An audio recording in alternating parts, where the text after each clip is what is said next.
Of course, it comes down to this. Of course. This is just it's just always this way with this team. It just is always this freaking way with this team. They actually lost this series. They actually lost this series to the Nationals. And thanks to losing the series to the Nationals, now the Mets do not control their own destiny anymore. What should have been a simple sweep became a series loss. And even if they won these games, you're struggling against that squad. You don't deserve to be in October. You don't deserve it. These past two games told me all I need to know. You don't deserve October baseball. You can't show up against that team 2 times within the past month or so that you drop a series to the Nationals. You don't deserve October ball. Absolutely the fuck not. Horrendous coaching, horrendous managing, horrendous offensive performance pitching. There's not a single person you can't throw into the blame here at all. Not a single person that's excused from blame, I should say. Nobody. I don't care about anything. I don't care about the 21 games above 500 before. I don't care about the NLCS last year. I don't care about. Congrats to Juan Soto for having the season he has. Unfortunately, we might look back on it and say, I do not care. Pete Alonso, multi-hit game. Thanks for the memories your entire Met career. Do not care. Record attendance for the Mets this year. Do not care. Because all of this looks like it is about to be for nothing.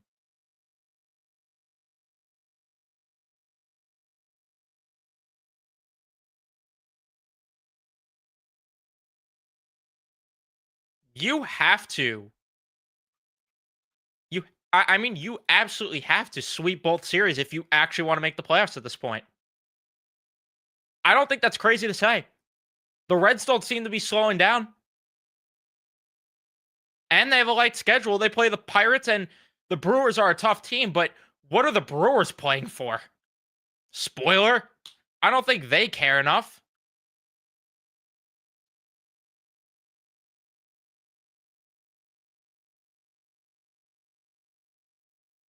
You probably have to go 6-0, at worst 5-1 to make the playoffs, unless by some miracle the Cubs want to come back and win this game.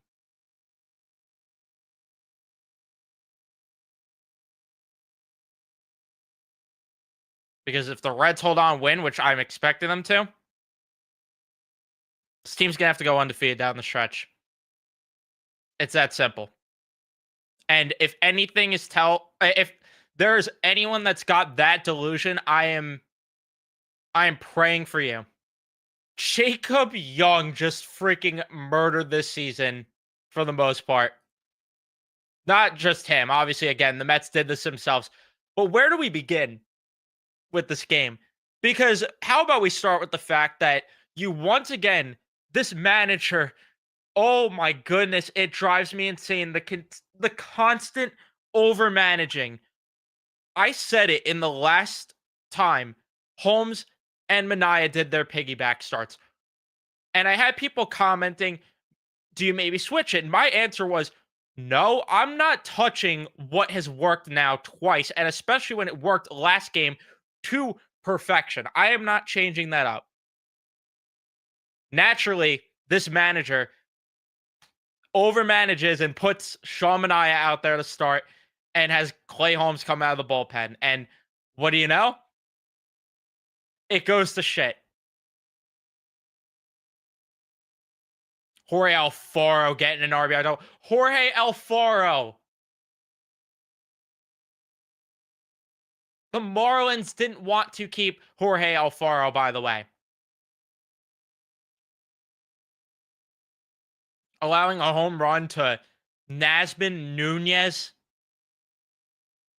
Clay Holmes should have been out there starting this game. And then that RBI single from Cedric Mullins. Inexcusable the way that he played that ball. I hope Lyle's okay.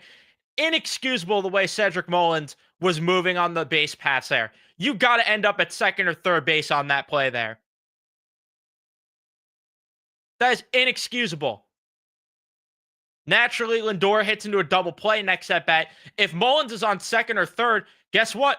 Juan Soto hits a double afterwards, and that brings in a run. And what do you know? This game is in extra innings right now, and who the hell knows what happens knowing this team they lose. But Cedric Mullins sucks. But this ties to the fact that this team does the little things so poorly.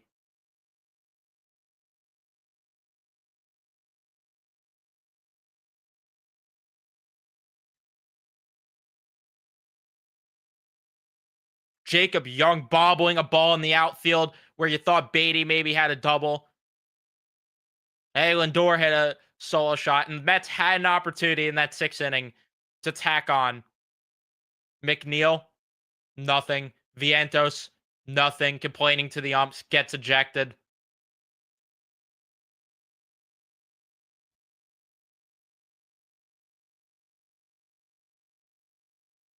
And then Jacob Young robbing Alvarez in the bottom of the ninth of that, what would have been a home run. You knew it was over. Good thing, though. Good thing they saved Edwin Diaz yesterday. Good thing, because they need him for this game here so badly. They need to get this win because, yeah, why just try to put the series away yesterday when you got to worry about tomorrow?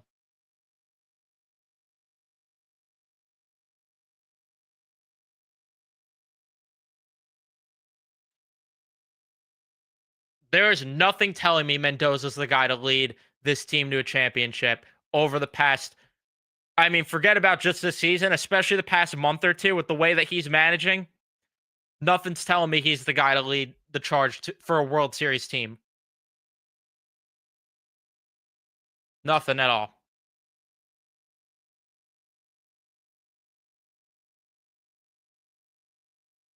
How pathetic. You had Jake Irvin, by the way, who I believe someone said in the chat was 0-10 in his last 10 games with over a 7 ERA, maybe near 8 ERA. And you get 2 runs against them? What are you going to say on Instagram now, Chavez? Huh? What do you have to say? Go ahead. Speak. I'd love to hear what you have to say right now. Because you're lucky that you don't have to talk to the media.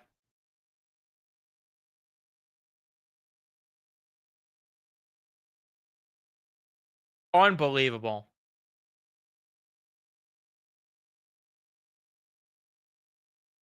This team has no business being in October, though. Quite frankly, I really don't care if they miss the playoffs at this point. Really do not care one bit.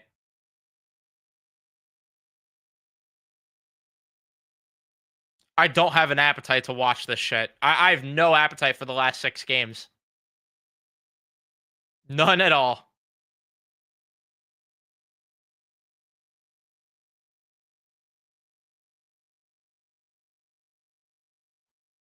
This is why when they beat the Padres, I said what I said. You won a series. Can you build on it for once? Because all season long, we've seen the opposite where they win a series and then it doesn't matter because they just erase their progress right after. Long and behold, winning that third game against the Padres was just, it was huge. It was, pause, but you needed to win that game. It was monumental winning that game. All you had to do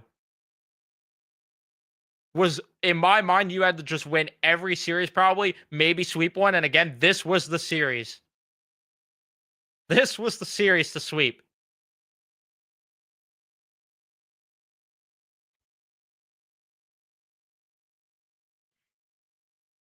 He goes 2 out of 3. We're gonna look back and they're gonna miss the playoffs because they couldn't beat the Washington Nationals twice. Twice. Is there a third time too? There might be a third time, honestly, where they dropped. I mean, you could look back even if you really want to in April when they split that 4-game set against the Nationals, which they should have won as well. Oh my goodness. Oh my goodness. Just being a fan of this team. I kid you not. You could put last year's Dodgers team, every single person from top to bottom in the organization in a Mets uniform, and this would still be the same outcome. I can't take this shit.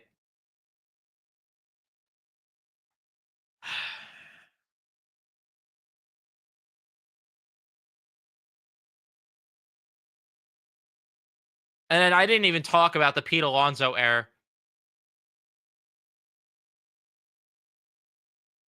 This team just does not do the things that you need to do to win a championship. And that's why get in October and anything could happen. Stop it. Stop it. Show me characteristics where that could be the case. Like, I don't know, getting one comeback win late. One? What is it now? 0-68 or something? When trailing going into the 8th or 9th inning? Is that the record now? 0-68? Could you get me one?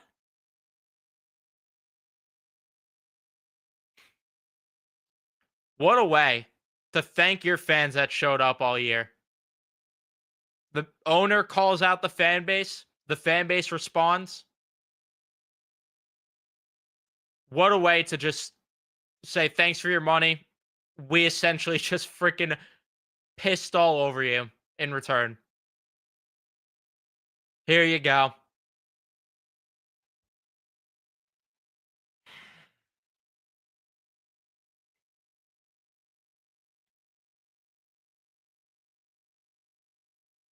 I'm genuinely just.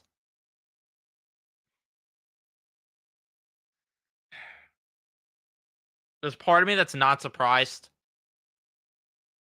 but I'm also just speechless that it got to this point because to me, for the longest time, even when things were hitting the fan, like going into September, I thought, as bad as things are, they'll still make it because the rest of the teams really aren't that great.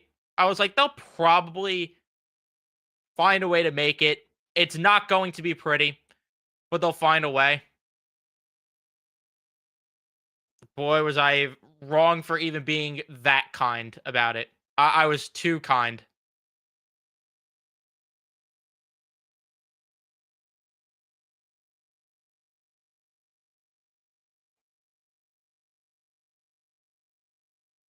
Huge look in the mirror, though, incoming. A huge look in the mirror is incoming. Carlos Mendoza, we got to keep going. We've got 6 more. A lot could happen. That's where we're at. Just play the hits. It's the same thing. And then I didn't even talk about either another decision that I thought was very, very stupid, which didn't end up mattering, but a decision I thought was dumb. Um, Pinch running with Luis Angel Acuna in the 8th inning. I know Pete got in the scoring position because of that wild pitch, but why did we not learn from yesterday's game to save Acuna for later in the game? And what if you did bring it to extras? And what if you needed Pete Alonso to get another at bat? You think about that at all? No, Smadger doesn't think so. No. Crazy for me to even like suggest the idea of thinking with this manager. He's genuinely the worst manager in my lifetime as a Mets fan. Not even exaggerating it. And that says a lot considering some of the clowns they had before him. I can't believe he has me missing Buck Showalter. I genuinely can't believe that. He had Ryan Stanek warming up in a one-run game in the eighth inning. Because remember, you can't use your closer against the best part of the lineup. No, no, no, no. That's not allowed. No, you have to strictly use your closer in the ninth inning. Even though he said at one point that, oh, yeah, I was using Diaz because the best part of the order was coming up. That was against the Mariners, I believe. And that ended up being a 6-out save. No consistency with that at all. And then how about him babying Brooks Raley too right now? Like, we're in September. Why are you going to Gregory Soto there when Brooks Raley threw, what was it, like 4 pitches? How many pitches did he throw? Let's say. Sorry, 5 pitches. He threw 5 pitches. Yeah, no, we can't send him back out there. No. No, we gotta get Gregory Soto in the game. Right.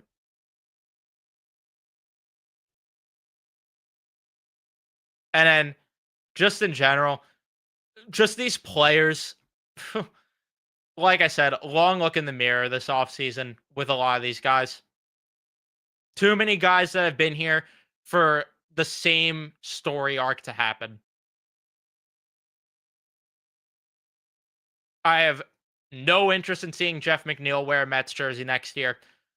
I do not care what happens with Mark Vientos. He was horrible today. Really do not care. And getting ejected from the game, inexcusable. I do not care. It Go ahead and find a way to get Brandon Nimmo to waive that no trade clause. I genuinely don't care. Pete Alonso, good memories. Don't care. I've said it before and I'll say it again. I really do not care who stays and who goes outside of Soto and the young pitchers. Really just don't care.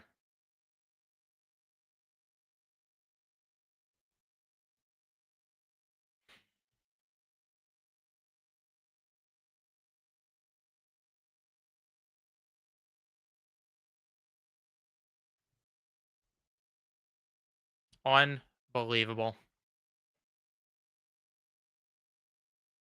Like, look at the difference, even. I can't believe that the Nationals have more players that are willing to do the little things right than the Mets do.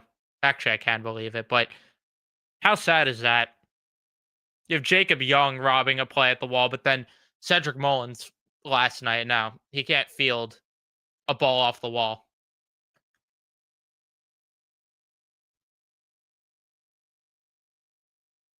What a dud of a freaking deadline acquisition he was.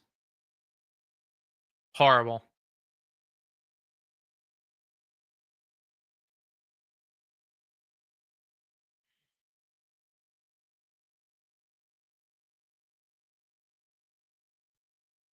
And blaming the players, blaming both.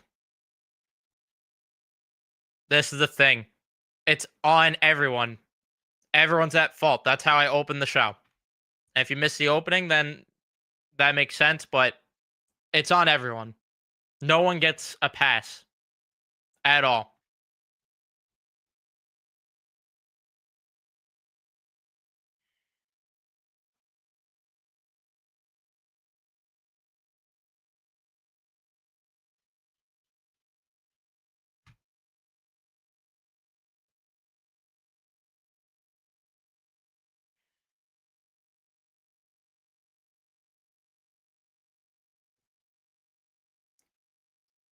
I'm just disgusted with this shit.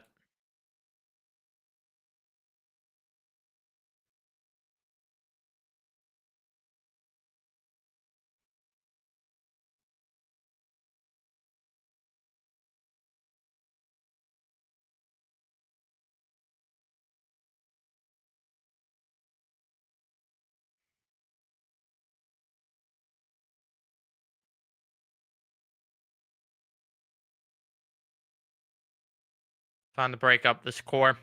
They just can't get it done. Unfortunately, there's no way we get rid of Nimmo's contract. Vientos has had enough time, but has been abysmal outside of what, 2 weeks? I don't know how. I don't know if you can move Brandon Nimmo. You have to have the conversation though. At least I can't do this with him anymore. You can't be serious about winning a World Series and having Brandon Nimmo hit third or fourth in your order. And he sure as hell can't be playing left field. He doesn't. He doesn't play good defense. He's got to go. Again, will he waive? I don't know. I'm having the conversation though with him about waiving.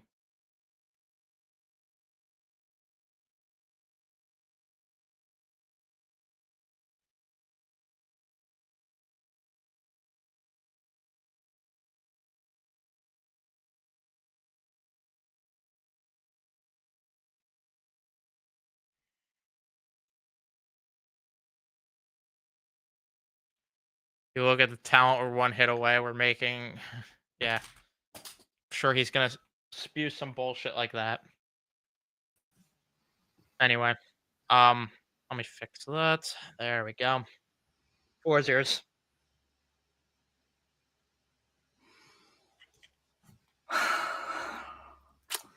First of all, I just want to say congratulations to the Cincinnati Reds on making the playoffs. You guys fully deserve it because we don't.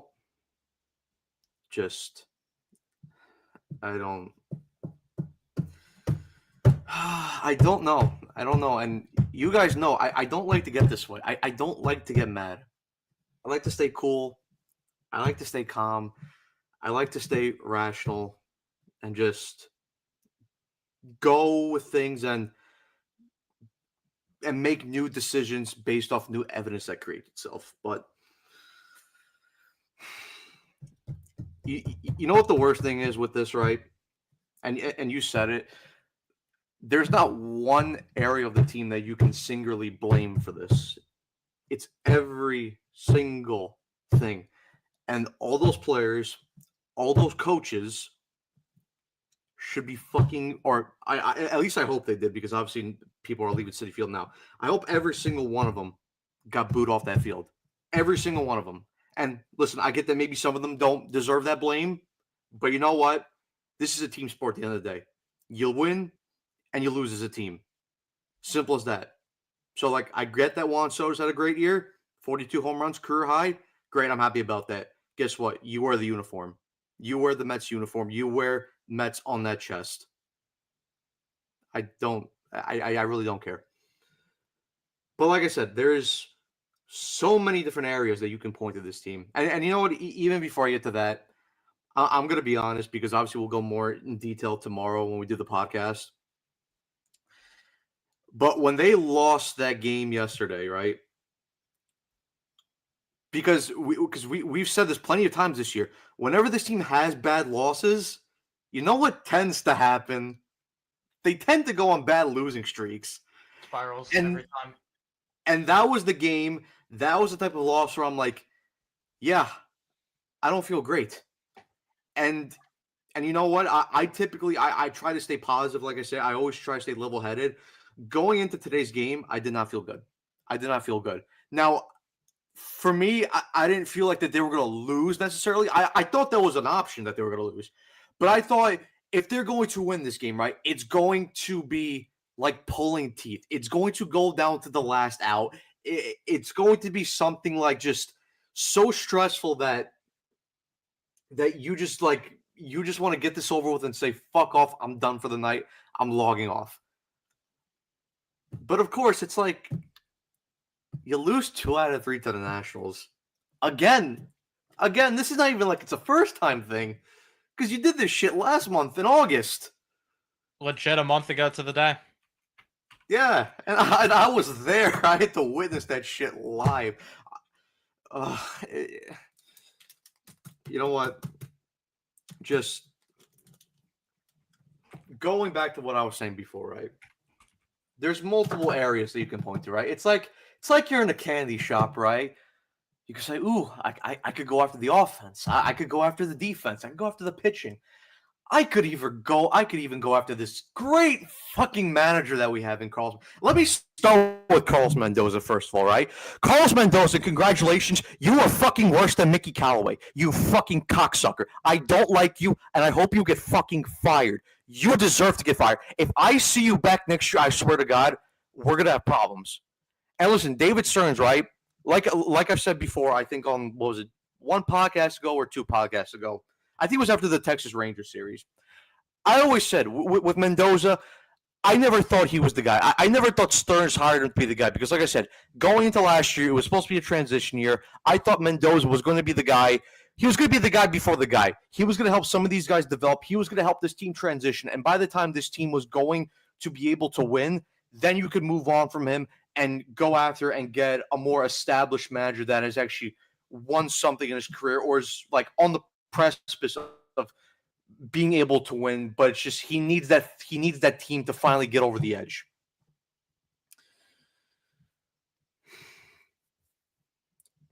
David Stearns, I didn't have a problem with the hire. I didn't have a problem with the hire. You need to salvage this though by getting rid of Carlos Mendoza. He cannot be back here. And I always said I don't have a problem with the post-game quotes per se that he says, because to me that's all bullshit positive PR. Right? But and like I said this before, just because you say one thing in the media does not mean that same message has to be applied to the guys in the clubhouse. And when I see the same guys and the team in general come out pretty much every single game where they actually show up, when I see them come and it's the same approach, they can't hit, they can't field, they can't run the bases, they can't pitch, they can't do nothing. You know what? That's down to coaching. That tells me that you are not at a level capable of enough of motivating this team and getting this team ready to go. This team came in to which I know things change when we say biggest series of the season, but up until this point, this was the biggest series of the season. And then when we moved on, the Cubs series would have been the biggest season of the biggest series of the season. You showed up into a life or death situation where every single game matters. And this team probably gave you one of the worst defensive performances I've ever seen. Like I said, we'll get into this more tomorrow. Jose Siri, holy fuck. Do you have brain damage, my friend? I have no words for you. Let's see, who made mistake? Oh, Pete Alonso, everyone's favorite home run hitter, the White Bear. Yes. Motherfucker, can you learn to how? If you just work at it enough, you're going to be able to throw to first base. I promise you that. But for some reason, you want to make all the tough plays. You want to make all these diving plays. You want to make all these tough scoops. But the easiest fucking throws to first base you can't make. And then the one today, fucking Shamanaya gets a ground ball right at you, and your dumbass can't fucking field it properly. Francisco Lindor, he made the terrible throw over to Jeff McNeil to cause the go in. Listen, I like Francisco Lindor. Let's be honest, though. The guy has not been good this season defensively. He's not. Too many fucking mistakes. And listen, I'm not saying that he's going to make every single play out there because no one's going to be perfect. But I'm sorry, dude. You're quote-unquote one of the leaders on this team. You make $31 million a year. I expect you to waste 90 to 95% of all these plays. And he has not. He's made a lot of bad plays this year. A lot of plays that have led to runs coming across, which ended up causing this team to lose baseball games. And is one of the main reasons why we're even in this position in the first place. Because again, if this team just took care against the teams, we wouldn't be in this conversation. We wouldn't be in this situation. We'd already have a playoff. We already have a playoff spot clinched. But no, we want to play down the competition because we don't need to show up. Because quote unquote, according to the manager, we have the talent in the locker room to do it. All right, fine. You could say that. Show it. Show me the talent. I didn't see talent on this in the series. Sure, cool. You put up runs in the first game. Excellent. And then you followed it up by barely scratching out 3 runs in the second game, and then barely scratching out 2 runs in this game. And I don't want anything to prove. And he said, you know what? I'm going to leave everything out on the line. This team, no. So I don't want to hear anything about Jacob Young, because it's like all the time. It's like the old cliche. If you're at a point where the game is close enough where you're blaming the opposing refs for your losses, then you know what? You're just not playing well enough. If you're blaming Jacob Young for making 2 spectacular catches as the reason why you lost the game, you're not good enough to make the postseason. You're not good enough to compete at the highest level. And like I said, credit to Jacob Young. He made 2 amazing catches. I mean, the first one of Brett Beatty, I mean, I don't know how he kept that in midair. I mean, great fucking footwork to keep that ball up. And then the second catch to Rob Alvarez. I mean, again, fantastic play. Fantastic play. I wish we had center fielders that were capable of it, except, our center fielder can't fucking run down a routine fly ball and then can't fucking cut off a ball rolling on the grass into the right center field gap. No. And can't run the bases on a hit. No, can't run the bases properly either. Well, you know what? There's so many ways to go out and attack Carlos Mendoza. Like it's not even funny. Like, and I'm not even. And like I said, I just went out there and ripped some of the players. I mean, Jesus Christ! I seriously can't with him.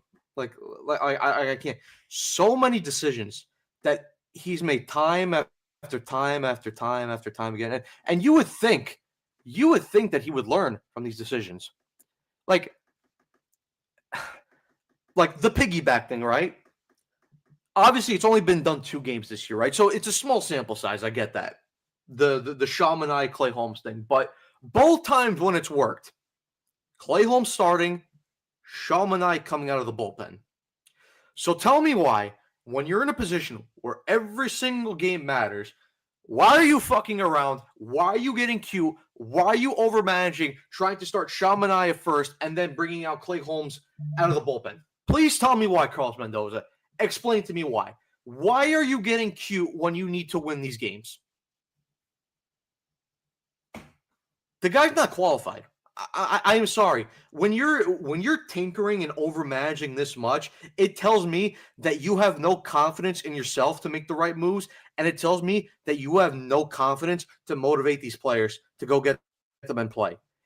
If you have to make all these little teeny tiny moves, because I'm sorry, the good managers, yes, the managers, they're very good tacticians. They make the right moves in the right decisions. They don't overmanage though. And that's his problem. Plus, with the fact that he just doesn't seem to learn from his mistakes. Like I said, and like we've said, and we've gone over this plenty of times here. And then it's like, again, like you're going to the 9th inning. Why the fuck or in the 8th inning, when they were up trying to score runs in the 8th inning, why the fuck is Ryan Stanek warming up when you need to win games? Why? I don't understand. I do not understand. And then another thing. So happy that we saved Edwin Diaz for today. Because of course he couldn't pitch in yesterday's game. Threw 7 pitches, but nah. Gotta save him for today, right? What happened to the Carlos Mendoza line of we're managing in today's world? We're managing to win every single game. Yep. Because it sure doesn't look like that. Sure doesn't. And there's plenty of evidence to back that statement up that he's not sticking to his so-called philosophy. And for anyone who's out there, and listen, I get you're entitled to your own opinion at the end of the day. Everyone's going to, be a fan in their own ways.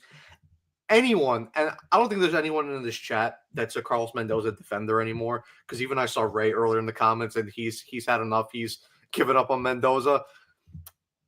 What has Carlos Mendoza done this year to justify him staying next year? Like, what has he done good? What has he improved on as a manager? Can anyone sit here and tell me? Nothing. And all people are hanging on to is the 21 games above 500 start. And when you're here for a collapse, and when last year went as poorly as it is, and it seems like now the veterans are the reason why you ended up, having the finish that you did. Falls on you. By the way, the Reds officially won, and that means the division is officially to the Brewers. So the Brewers have nothing to play for in that last series versus the Reds. It's not good here. It's bad. No, you need a whole coaching clear out. If you maybe want to keep Antoine Richardson and maybe you want to keep a Desi Driscoll, who they brought over from the Yankees last year, and he's technically one of the better assistant pitching coaches in the league, fine, I get that. But the main guys, the main people who have a say in that clubhouse, they can't come back. Carlos Mendoza, gone. Jeremy Hefner, gone. Eric Chavez, that's not even a fucking discussion. It's not even a fucking discussion. Get the fuck out. Jeremy Barnes, see ya, bye. Mike Sarba, bye, see ya, gone. I mean, whoever, John Gibbons, I don't think it's really Gibby's fault, but see you later. There needs to be changes. And then with some of these players, right? Obviously, you're not gonna get rid of every single player, right? That's not realistic. And I'm not calling for every single player to leave and not be here next year, but there needs to be mass changes to this team. With the pitching side, you obviously got your 3 young starters.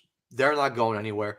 They're for the future. And by the way, just because that this team failed like this year, it does not mean that I'm not excited and I'm not optimistic for the future. I still think this team has a good future. This season, though, has just been a total fucking disaster. Like, let's just be honest A with failure ourselves. compared to what it was supposed to be. Yeah. So those guys will be here. No problem with that.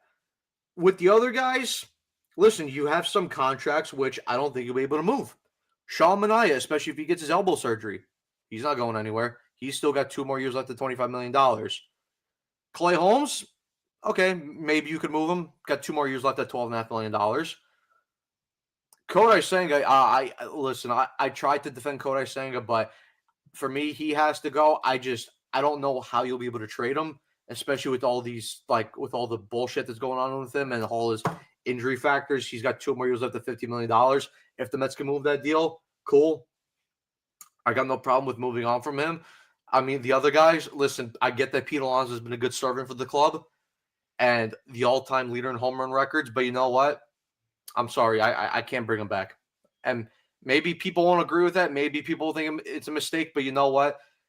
And this was something that I forgot. I forgot where I heard it from. If it was either from WFAN or if it was from, but Evan Roberts was talking about this.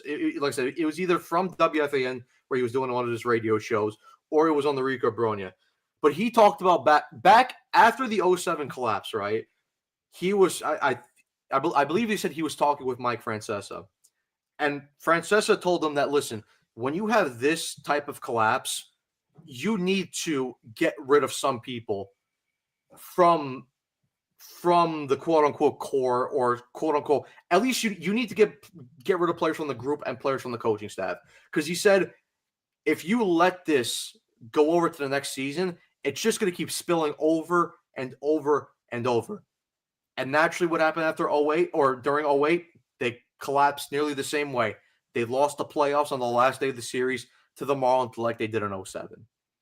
And then obviously outside circumstances too with the whole ownership thing, but into the Citi Field era, it kept spiraling up until 2014, 2015, when the team at least started to, rebound a little bit. You cannot let this spiral into next season because, you know what, like I said, this year was an out-and-out disaster and a failure, but you know what? Going to next year, it's the same standard. It's you have to go out there. You need to make a deep playoff run. Whether it's get back to the NLCS, get back to the World Series, win a World Series, one of those 3 things. You cannot let this spiral into next year. So, David Stearns, you have to do whatever you have to do. And listen, I fully trust you. I get that this year you haven't had a great year, but you know what? You've had one good year, one bad year. And there's also context as well. Some of these contracts were not his. So I will give him I will give him the benefit of the doubt of certain things, but this is a very big offseason for David Stearns. He needs to make the correct moves. He needs to obviously try to dump some bad contracts and really implement his style and his philosophy onto this team, because one of the great things, and one of the things about Stearns' philosophy, and you even saw this during his time when he was building those Brewers teams, when he was there from 2015 to when he left, or technically 2022 was last year, but he left after 2023. Good defense.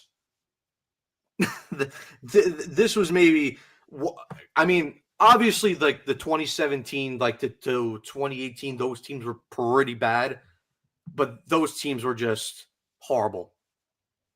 And I mean, you've had like one of the worst defensive seasons I've seen this team in a while. It's bad. But Evan, I mean, like you posted in the thing, you actually have to wrap this up and get to the Ranger Central podcast, because that's Yeah. another great team we have to cover and talk about. So yeah, so obviously, listen, we'll have more tomorrow on the podcast to break it down. But yeah, this has just been not great. I'm not having fun right now. Yeah, we'll break this thing down more tomorrow, Tuesday, whenever the podcast is. Just all I could say, enjoy the off day, everyone, because God only knows we need it. I'll see you guys in the next one.